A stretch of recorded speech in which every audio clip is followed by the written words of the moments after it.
Today's episode is brought to you by Stream by AlphaSense, an expert interview transcript library that integrates AI-generated call summaries and NLP search technology so their clients can quickly pinpoint the most critical insights. Start your free trial at www.streamrg.co/PMC. That's STREAMRG.co/PMC. This podcast is for informational purposes only and is not an offer or solicitation of an offer to buy or sell securities. SNN Network, SNN Inc., and the Planet MicroCap podcast and the representatives are not licensed brokers, broker-dealers, market makers, investment bankers, investment advisors, analysts, or underwriters. We do not recommend any companies discussed. We may buy and sell securities in any company mentioned and may profit in the event those securities rise in value.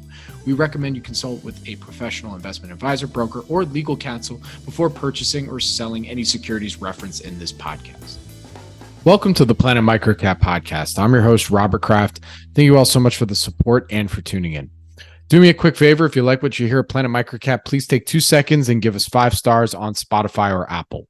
This helps with the search engines so that more folks can also discover and engage with all things microcap stocks. Our next investor conference is coming up. We're about a month away from the Planet MicroCap Showcase Vancouver on September 6 and 7, 2023 at the Claremon Waterfront, Vancouver. We have announced presenting companies, sponsors, speakers. Some of those speakers include Dave Barr from Pender Fund, Harold Leishman and Brent Todd from Canaccord, Ryan Irvin from Keystone Financial, Hamid Shabazi from Well Health Technologies, and Paul Andriola from Smallcap Discoveries. Be sure to check out the website to learn more, see the agenda, register, and attend. Everything you need is there. So please go to planetmicrocapshowcase.com. It is complimentary for investors to attend, and I look forward to seeing you in Vancouver. My guest on the show today is Ben Claremon, host of the Compounders podcast. Ben and I have been in the lab focused on a reimagining of the Compounders podcast, and we're finally ready to unveil some exciting new content on that podcast feed. I invited Ben on Planet MicroCap today to talk about the new look Compounders podcast and what it's all about, plus banks, the entertainment industry, small cap value, as well as what he describes as quiet compounders.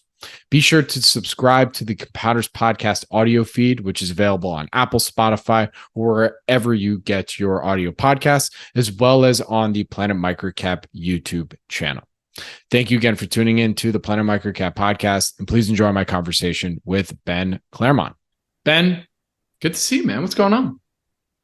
Not much. I don't even remember when the last time I was on this podcast. I see you all the time on Compounders, but I don't know when I was on your podcast. So this is fun. This is exciting. Let's have some fun here. 100%. Yeah, I think you're right, dude. I mean, I probably could easily just look up and see like, oh yeah, this is when Ben was last on. But listen, it has been that long, and I figured, hey, look, we're in the summer.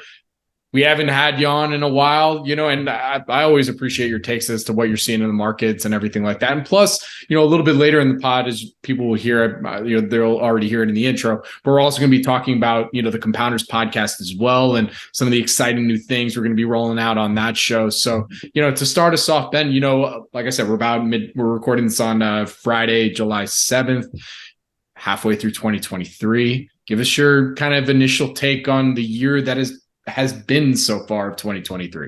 Do you remember it all? I barely remember it all. Yeah, no, it's been a weird year, and I say that from a position of the portfolio that I manage has done pretty well, and so I feel pretty good about that. But it's been strange in that there was this period where everybody was really worried about the banking system, and now that seems to almost like as completely abated, right? Like the world was on the brink. Right, Twitter was blowing up. The world was on the brink. All the banks were going to fail. And for someone who strategically hasn't owned regional banks at all during, I don't know, ever basically in the history of running the Smith strategy that I run, it was just kind of watching from the sidelines. And then that fervor and this like whatever the 2009 2.0. And all the banks are going to fail, like that has just subsided.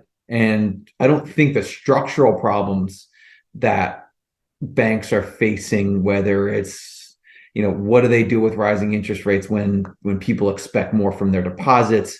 What are they going to do with the commercial real estate world, which I think is just going to be continually pressured as office spaces remain vacant, as commercial, that kind of retail spaces, especially in downtowns, look very challenging places to be invested. So I think banks there's still far too many of them. The big banks have just got, the too big to fail banks are just now so powerful and so big.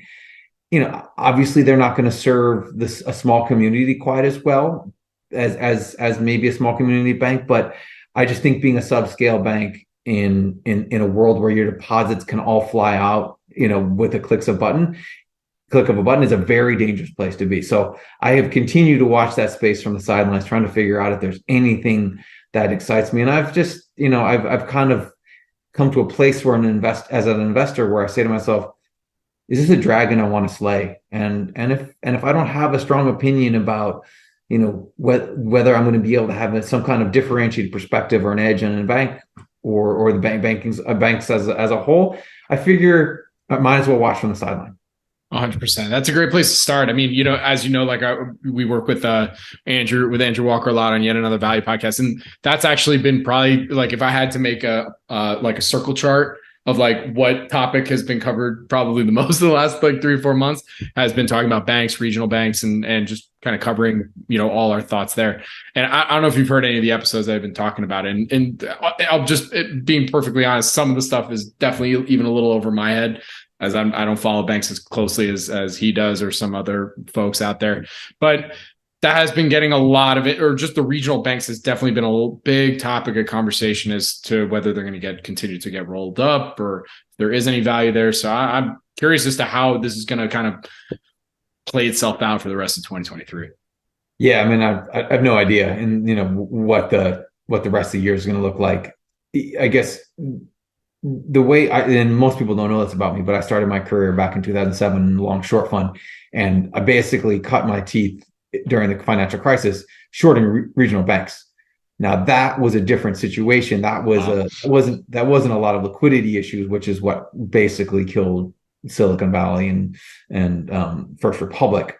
That was balance sheet issues, right? Companies had put a lot of mortgage-backed securities onto the balance sheet that were not worth the paper they're written on, and so you could do a screen on Cap IQ for kind of MBS as a percentage of the total assets, and we shorted a couple banks to zero back then. So it's a space that I've actually spent a fair amount of time in, not as much recently, but historically.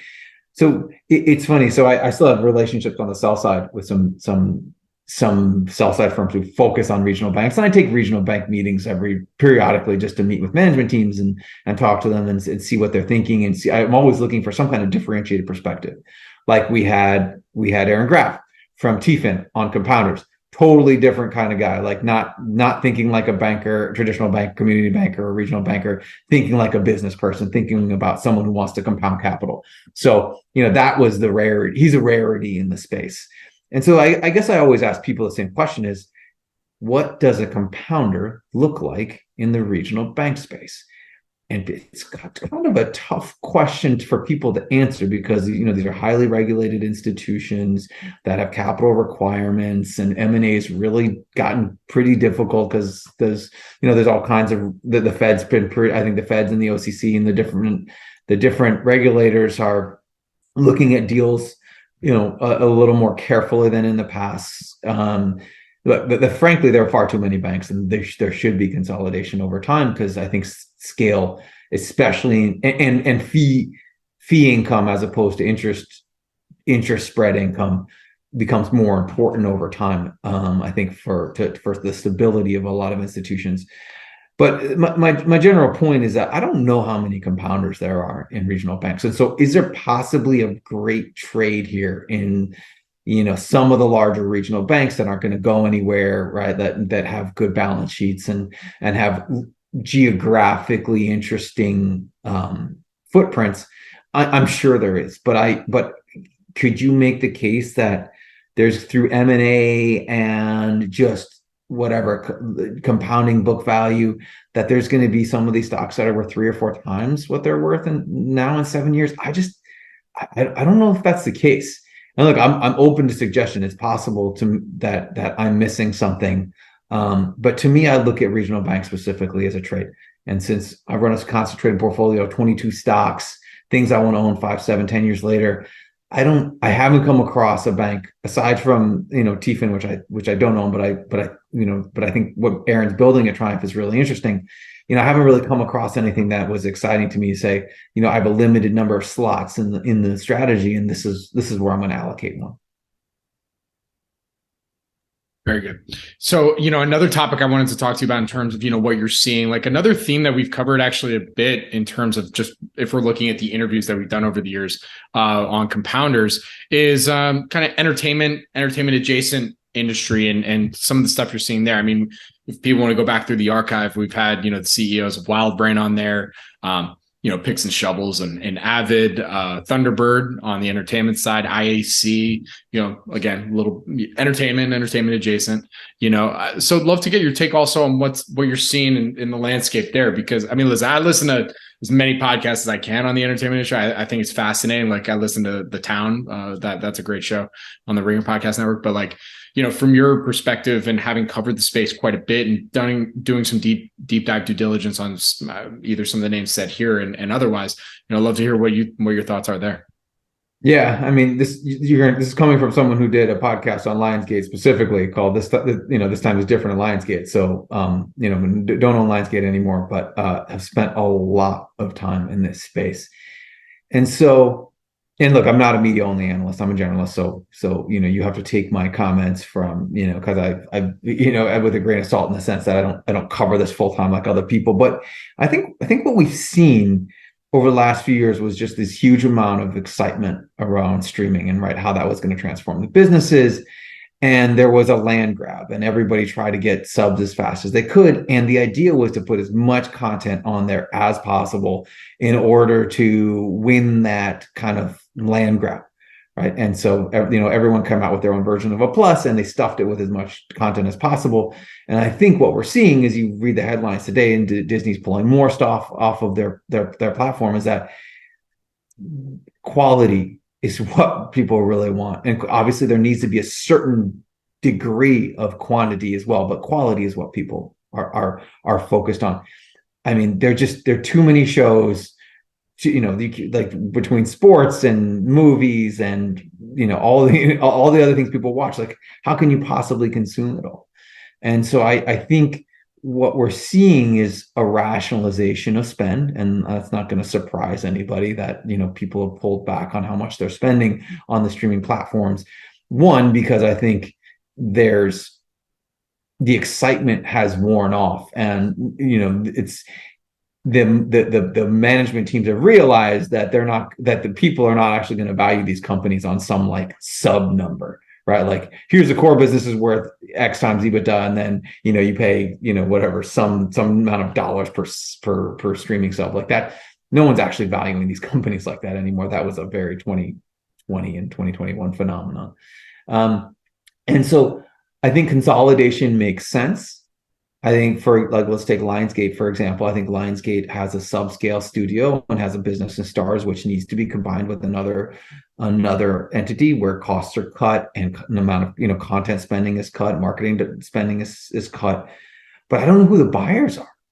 Right? That's the crazy thing. And look, these are trophy assets in some ways, and so you can always have some third party, whether it's a wealthy person, we're a wealthy individual or a foreign company or, whatever the Qatari sovereign fund wants to own, whatever Lionsgate or something like that. Those things are possible. I just think the logical buyers are not in a position to continue to consolidate.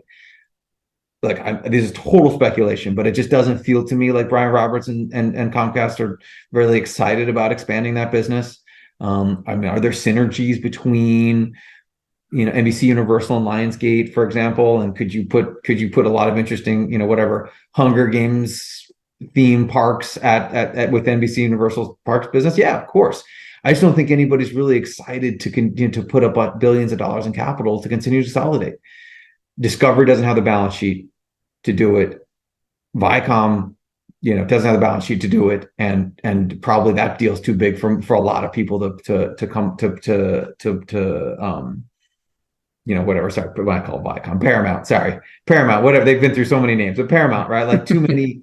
It's too big a deal. So I think you're in this weird situation where the balance sheets of the industry don't match the basically requirement for continued consolidation.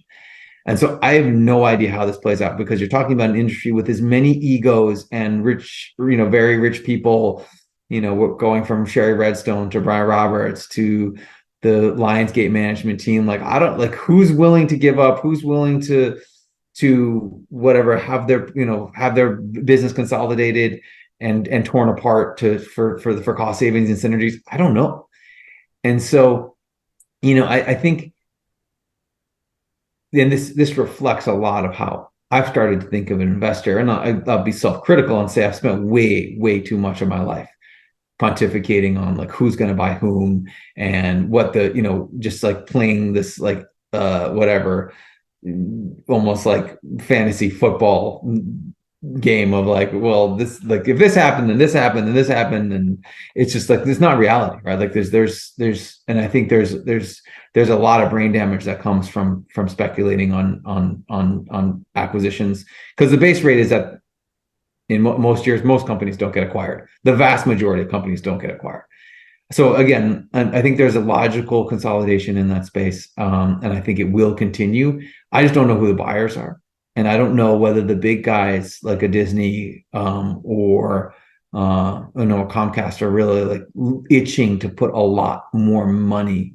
Like if I have $1 of capital, I don't think the studio business is like where you really want to put it. Or I think Disney would probably rather spend it on parks and things where they have a lot more pricing power and there's less commoditization.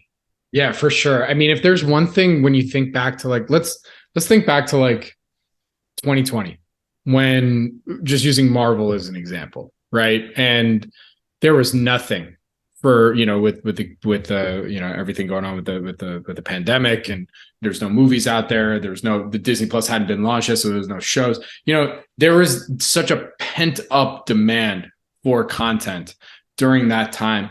And I don't know if this is an original take or not, it probably isn't, but it almost seems like there has to be some of that pent up demand again. We've just gotten completely flushed and just so much out there.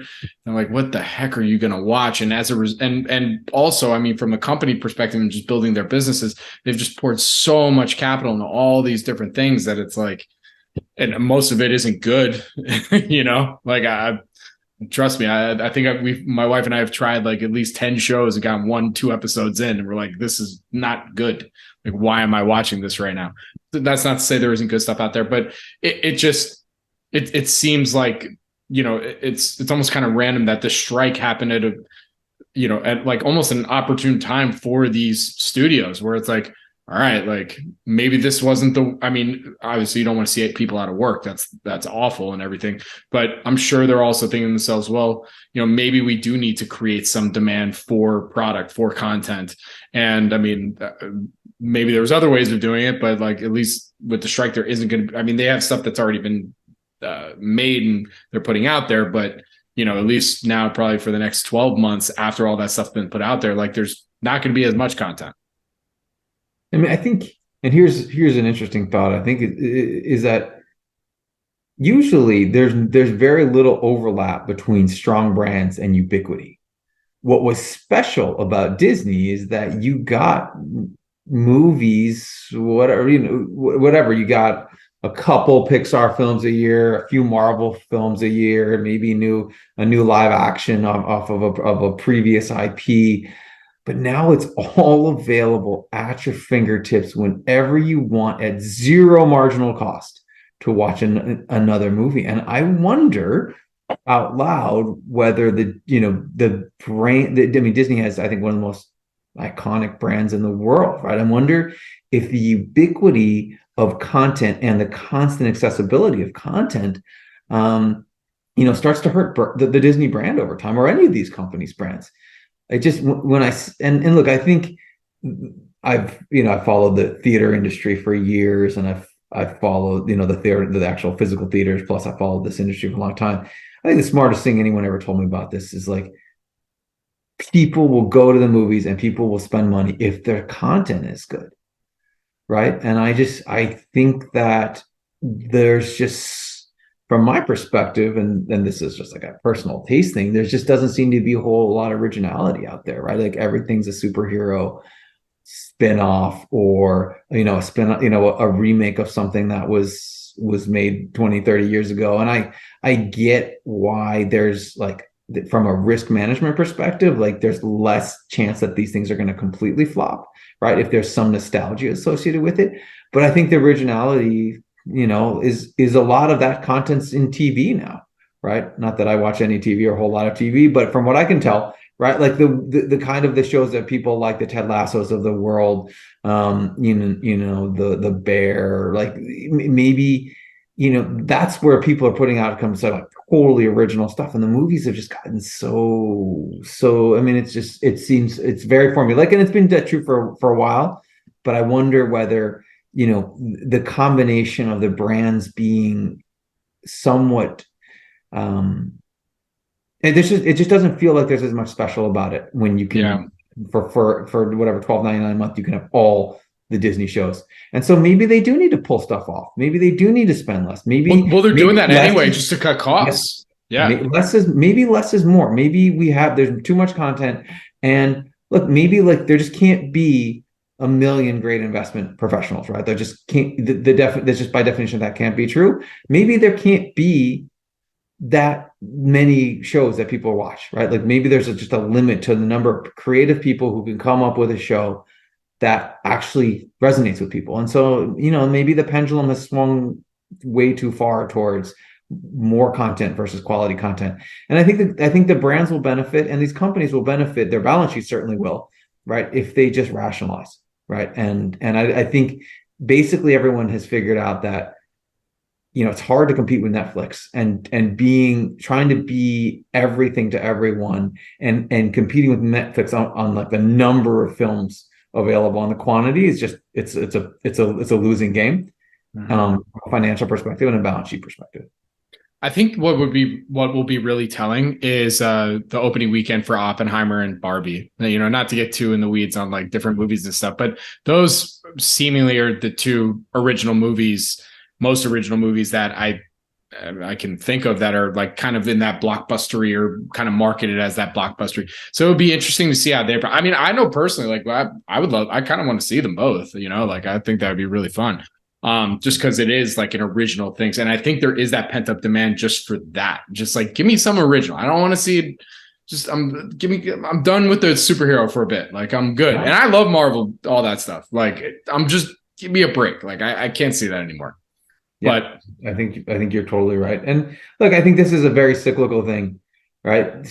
The movies that we are seeing now, whatever, read the headlines about flops, Disney flops, and whether it's the new Pixar movie that hasn't done particularly well, or Indiana Jones, like these are movies that have been in the making for years, right? And so if you have a management change at Disney or at any of these companies, it takes years for that change of philosophy to play out.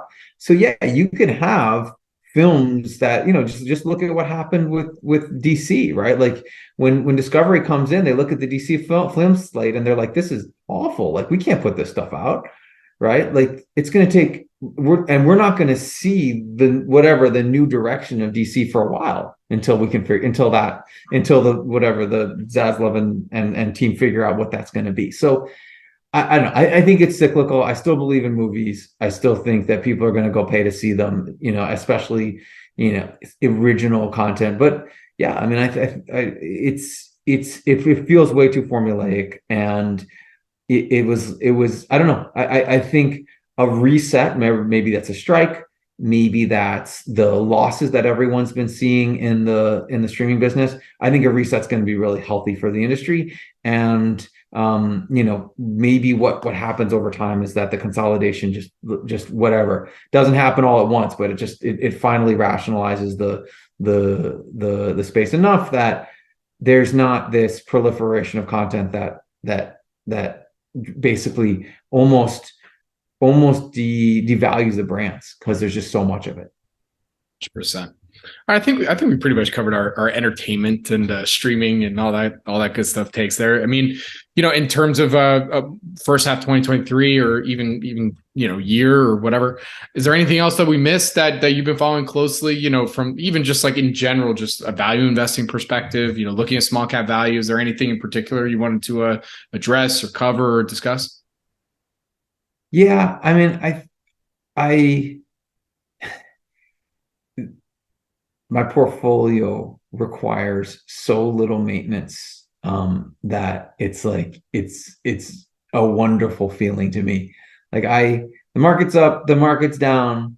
So much of what I focus on is like, what are these companies going to be worth in 3, 5, 7 years, right? And I have a portfolio for which I have conviction that a lot of these businesses are going to be much bigger in 7 years than they are now.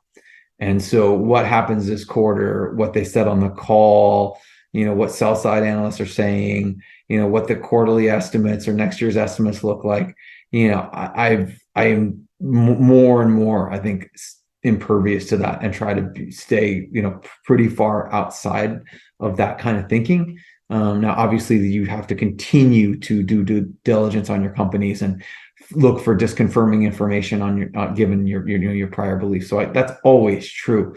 And look, and no one has 100% hit rate. So I've owned 22 stocks. I think they're all going to be worth a lot more valuable in 7 years, but who knows, right? Like I think 65, 70% hit rate on that would be exceptional because it's just not that easy.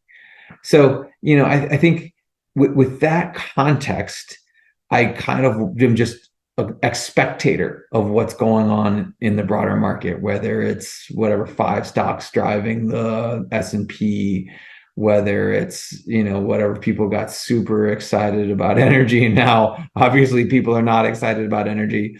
The regional banks basically collapsing around. It's just been like a very weird year where where the damage has been felt most acutely has kind of just passed by. And so I feel lucky in that way. And I've never had I've never had a portfolio where I don't worry a whole lot about every earnings call and be like, oh no, what is Lionsgate going to say about their slate? Or, oh no, what's going to happen in Lumen's B2B segment? Are they going to keep shrinking? Like, I don't own those stocks anymore. And look, I did a podcast called my worst investment ever. I was on that podcast and I talked about Lumen. So look, I've been public about it. I was totally wrong, right? And I've the lessons. I think stocks can be mentors, and that can be good or bad, right? Some stocks that have done really well can be good mentors, and other stocks that you were strongly convicted on, that you were public about, that you've done a lot of work on, right? And it doesn't work, right? Like that can be a mentor in a good way and teaches you pattern recognition that can be helpful for the rest of your career. And so, one of the points of clarity that I've developed, had over the last 6 months is I had the opportunity to sit back and say, if I had a clean sheet of paper and I could craft a portfolio of companies that I followed for years and I'd want to own, with no legacy cost positions, no one saying you talked about this on the podcast, that means you have to own it, right? Like if you just started from today, what would you own, right? I had the moment of clarity where I said, like, I'm going to own for the next 3, 5, 7 years. I'm going to try to own businesses that are getting more valuable over time. And if the answer to the question is this business getting more valuable? If the answer is no or maybe, then it's out, right? Because I've just learned that a cheap valuation or, a sale process or some kind of divestiture or, some of the parts analysis is not going to protect you against a business that's getting less valuable over time. And so, if you look at the portfolio today, it is a manifestation of 6 or 7 years of trial by fire as being a portfolio manager, of learning the kind of investor that I really wanted to be, and evolving to be willing to draw a line in the sand on the question of, is a business getting more valuable? And look, as I said, the hit rate's not going to be 100%. I'm going to be wrong about that. But I think that it's much better to believe a business is going to be getting more valuable over time and to maybe pay up for that and be wrong, right? Because it will be wrong. For me, I'm much more comfortable being wrong in that than I am being wrong about a business that I know is getting less valuable over time, but I think it's cheap, right? Because I think your downside is much worse in the latter scenario. So it's, to long-winded way of saying, it's been this year being kind of spared from where the damage has occurred. And then look, I know the markets are up, but there's obviously been there's been some collateral damage in that process. It's allowed me to really shape the portfolio in a way that I think is much more like a coffee can portfolio than one that is dependent on what happens in capital markets or who's buying whom. Amen. I think, right? Those pretty good, man. I like you on your soapbox when you do that stuff. But I want to now transition to one of our main topics here today. As some folks know, we also co-produce a show together called Compounders, where Ben is the host. I'm producer Bobby on that show, and we've been putting out episodes, here and there a little bit. It's sometimes, as probably most folks know who are in the podcast game, getting guests is not the easiest thing in the world. And also, especially with what we were trying to do with bringing on some small cap companies, like, hey, some of those management teams, they're kind of running some multi-billion-dollar businesses in some respects. So sometimes that's, the lead time, it's a little bit, harder than maybe some, getting some microcap CEOs on the podcast.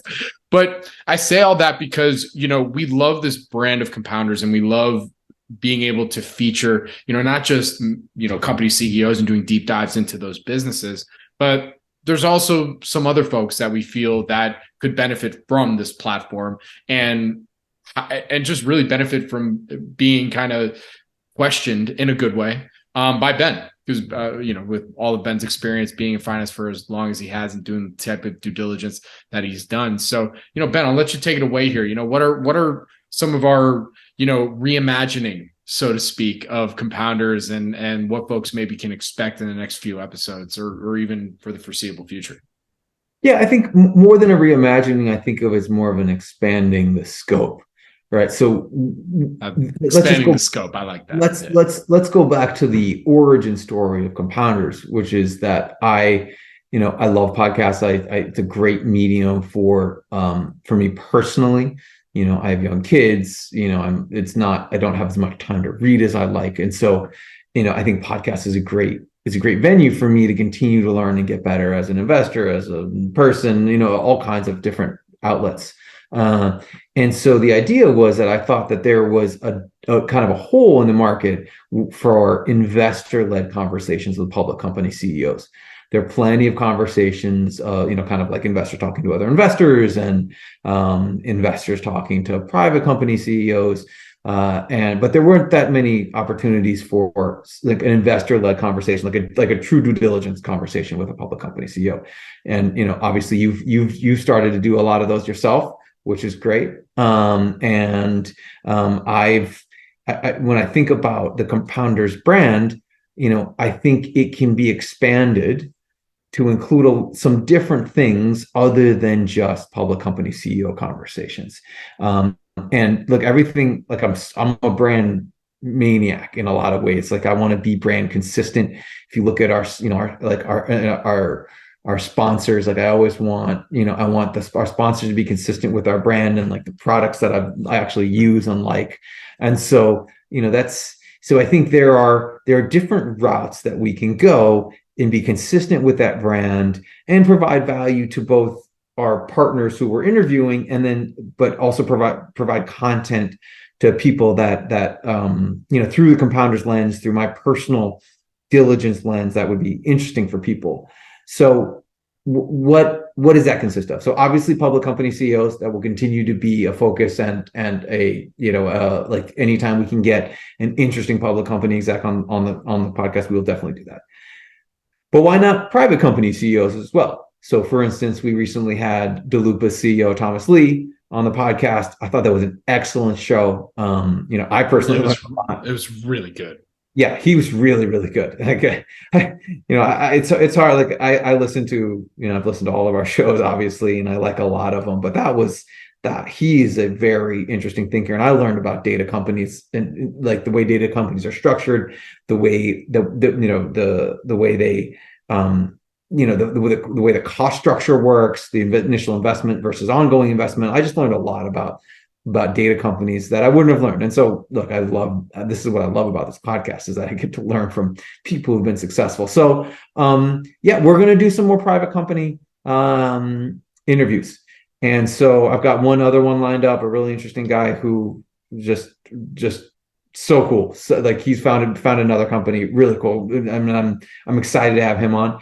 And look, if people listening to this say, hey, I know of a private company that would love to be on Compounders, like, who thinks the right way, like, because we've got this brand and you kind of know how we think: return on invested capital, cash flow, long-term thinking, right? Culture being really important. These are things that we talk about all the time.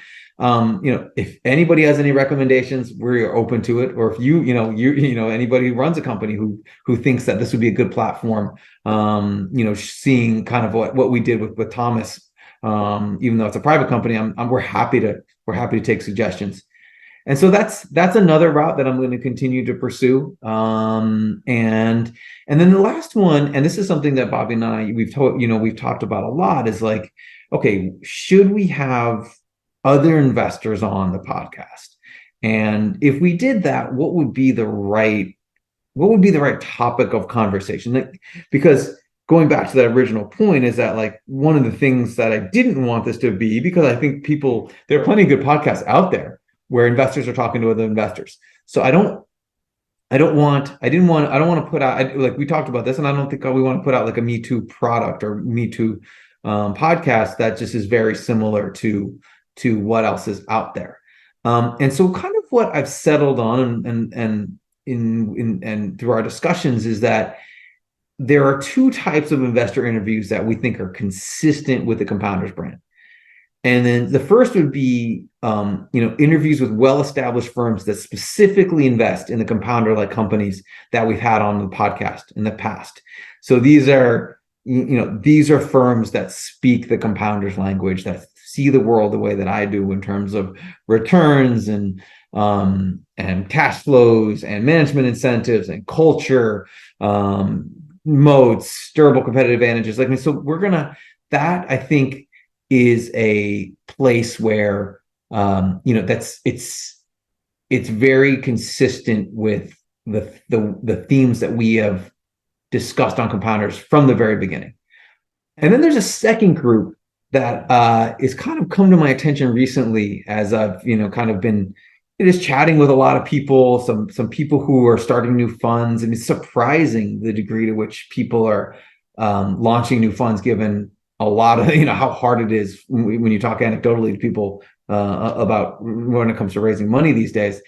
But I think there's the topic of compounding and building an investment firm from the ground up is actually something that's really interesting to me, and I think would be interesting to listeners as well. So the second group of people, there'll be that established firms group, and then there'll be the second group, which will be newer firms and funds, where the focus will be on how to build an investment firm that compounds over time. Now, my promise to listeners is that everything we do will always employ a holistic framework. So that means that, similar to how in our public company interviews, we're always talking about, whatever, like returns and cash flows and margins, but also incentives and compensation and culture, right? We like everything that is required to build a good public company that can last and compound. We're going to employ a similar framework when it comes to these newer funds and also the existing funds. And so we're going to talk about everything from investment philosophy. We're going to address the concept of what a compounder means to the investors. We're going to talk about process. We're going to talk about, I think, something that's very under discussed is portfolio construction and position sizing. We're going to talk about how to build a lasting investment culture, how to retain, attract people. How to retain people, how to attract people, how to compensate people. And then the question of, why does this firm exist? There are a million investment firms out there. What are the inefficiencies that a firm is attempting to take advantage of? Also, I think a topic that is a little bit taboo because, a lot of people especially in the investment industry want everyone to believe that they always know everything that could be known and that they're always right. But I personally have evolved a lot as an investor, and I believe in evolution. So I like to ask tough questions about how people plan to evolve as an investor, hope to evolve as an investor, or how they've evolved as an investor, understanding that this is a journey and this is not a sprint, and there's no endpoint to becoming a better investor. And so everyone should be evolving. And then last but not least, the business of investment management, including raising capital from investors, keeping your investors happy, communicating with investors. So you see, there's a lot to running an investment firm, and I've been blessed in my history to have, spent time in marketing and branding and business development, compliance, trading. Like I've seen a lot working at a small firm where you have to wear a lot of hats.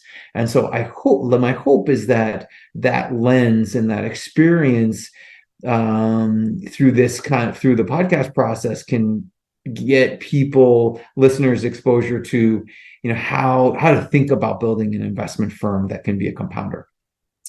And so generally our hope is to bring a consistent roster of compelling guests who have interesting takes on all of the various angles of compounding. And the aperture will be wide enough to include investors and CEOs and who knows what else, right? Like authors. I mean, I think we can stay brand consistent and, not pigeonhole ourselves into, the very difficult challenge of consistently getting public company CEOs to come on the show. 100%. And I'm so excited about this, expansion of focus, as we're calling it.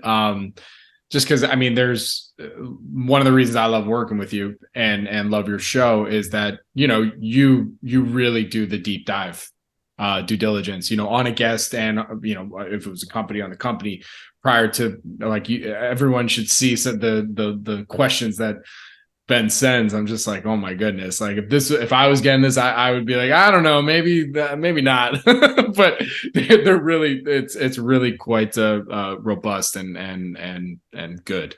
And so I think we've covered everything. I'm excited about it. We're gonna get some guests on here probably relatively soon, and where can everybody go? And well, I guess I can answer that, but Ben, you tell people where can they go and subscribe to Compounders, follow you on social media, and hear all of your takes on what's going on in the markets. Yeah. So the Compounders podcast, you put that in Google, you can find it, and you can find me at Ben Claremon on Twitter.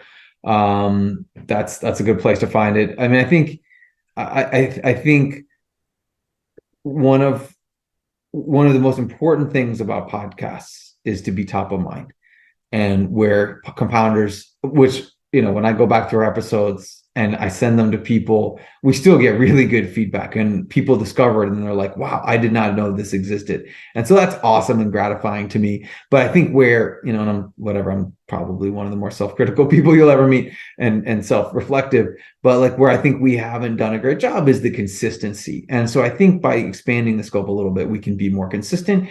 And look, everything is going to, be brand consistent, but also like been consistent is probably the best way to say it. It's like in terms of the process, right?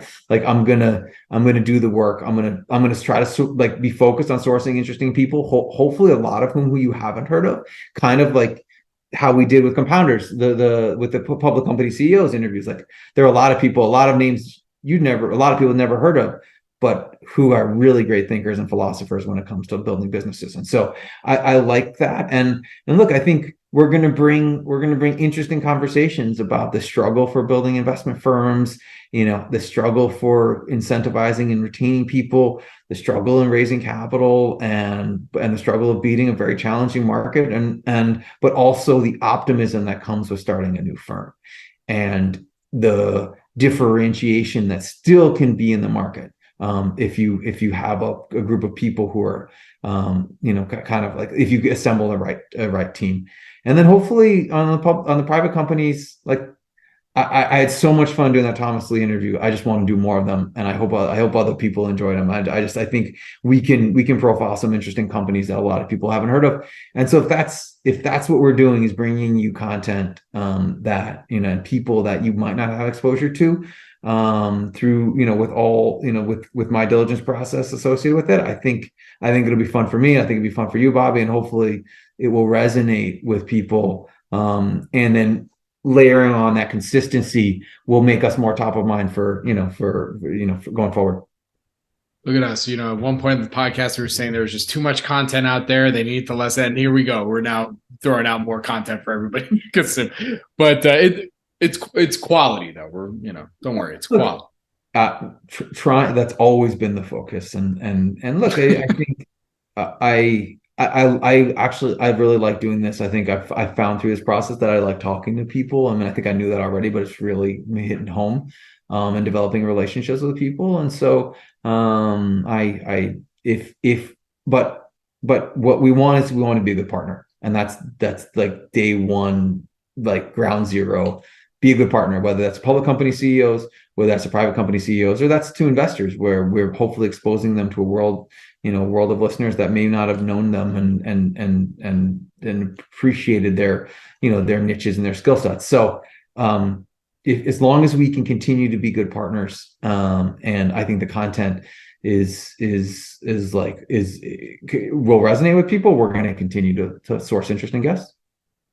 Very good. All right, Ben. I think we're there, dude. Thank you so much for joining me on the Planet MicroCap podcast. I'm excited to share with everyone what we're going to be doing with compounders. And hey, have a nice weekend. And we'll see you soon. Thanks, Bob. Nice to be on the show again. Thanks. Podcast is for informational purposes only and is not an offer or solicitation of an offer to buy or sell securities. SNN Network, SNN Inc., and the Planet MicroCap podcast and the representatives are not licensed brokers, broker-dealers, market makers, investment bankers, investment advisors, analysts, or underwriters. We do not recommend any companies discussed. We may buy and sell securities in any company mentioned and may profit in the event those securities rise in value. We recommend you consult with a professional investment advisor, broker, or legal counsel before purchasing or selling any securities referenced in this podcast.